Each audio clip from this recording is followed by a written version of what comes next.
Hi hello friends, എല്ലാ കൂട്ടുകാർക്കും ഏതോ ജന്മകൽപ്പനയിലെ നാളത്തെ എപ്പിസോഡിന്റെ റിവ്യൂയിലേക്ക് സ്വാഗതം.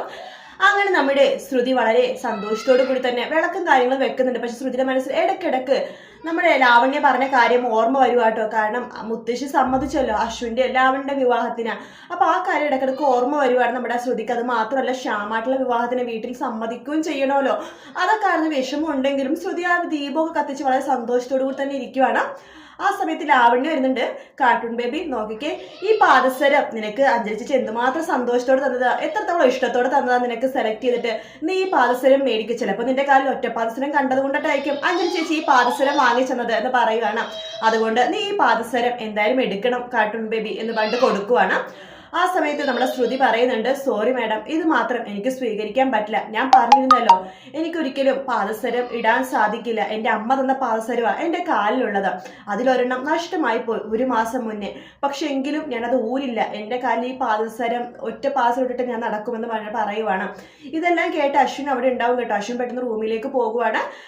കുറച്ച് നാളുകൾക്ക് മുമ്പ് ലാവണ്യ അശ്വിനെ കെട്ടിപ്പിടിച്ച സമയത്ത് ശ്രുതി തൊട്ട് പുറകുന്നിട്ട് പോയപ്പോൾ ശ്രുതിയുടെ കയ്യിൽ അശ്വിൻ കയറി പിടിച്ചിട്ടുണ്ടായിരുന്നല്ലോ. ആ സമയത്ത് ശ്രുതിയുടെ കാലിൽ അഴിഞ്ഞു പോയ പാദസരം നമ്മുടെ അശ്വിൻ റൂമിൽ നിന്ന് എടുത്തിട്ട് നോക്കുവാണ്.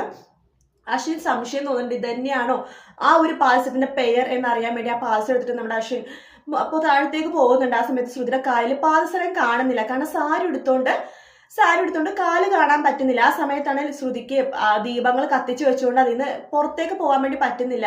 ആ സമയത്ത് ലാവണ്യ പറയണ്ട, അയ്യോ ഇനിയിപ്പോൾ എന്ത് ചെയ്യും ശ്രുതി, ഒരു കാര്യം ചെയ്യും അശ്വിൻ, സർ നീ ശ്രുതിയുടെ കൈ പിടിച്ചൊന്ന് പുറത്തേക്ക് ഇറക്കാവോ എന്ന് ചോദിക്കുക. അങ്ങനെ ശ്രുതിയുടെ കൈ ഇങ്ങനെ അശ്വിൻ ഇങ്ങനെ പിടിക്കുവാണ്.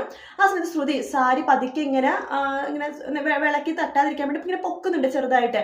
ആ സമയത്താണ് അശ്വിൻ ആ പാദസരം ശ്രദ്ധിക്കുന്നത്. ഒരു പാദസരേ ഉള്ളൂ. ആ പാദസരം അശ്വിന്റെ കയ്യിലുള്ള പാദസരമാണെന്ന് മനസ്സിലാക്കുവാണ്. അങ്ങനെ പെട്ടെന്നാണ് ശ്രുതി ഇങ്ങനെ വീഴാൻ പോകുമ്പോൾ അവൻ നിലത്തേക്ക് ഇങ്ങനെ വീഴുമ്പോൾ അശ്വിനും ശ്രുതിയുടെ അടുത്തേക്ക് ഇങ്ങനെ പോകുന്നുണ്ട്. ആ സമയത്ത് ശ്രുതി വിചാരിക്കും ഇയാളെന്താ ഇങ്ങനെ വന്നത് എന്ന് വിചാരിക്കുകയാണ്. പെട്ടെന്ന് ശ്രുതിയുടെ കാലുകളിലേക്ക് അശ്വിൻ നോക്കുവാണ്. പോക്കറ്റിൽ നിന്ന് ആ പാദസരം ഇങ്ങനെ എടുത്ത് കാണിക്കുമ്പോൾ ശ്രുതി ആകെ ഞെട്ടിപ്പോകുവാട്ടോ. ശേഷം അശ്വിൻ തന്നെ ശ്രുതിയുടെ കാലിൽ ആ പാദസരം കെട്ടിക്കൊടുക്കുവാണ്. ശ്രുതിക്ക് വല്ലാത്ത സന്തോഷം തോന്നുന്നുണ്ട്. ആ ഒരു ഭാഗമാണ് നമ്മൾ നാളത്തെ എപ്പിസോഡിൽ കാണാൻ പോകുന്നത്.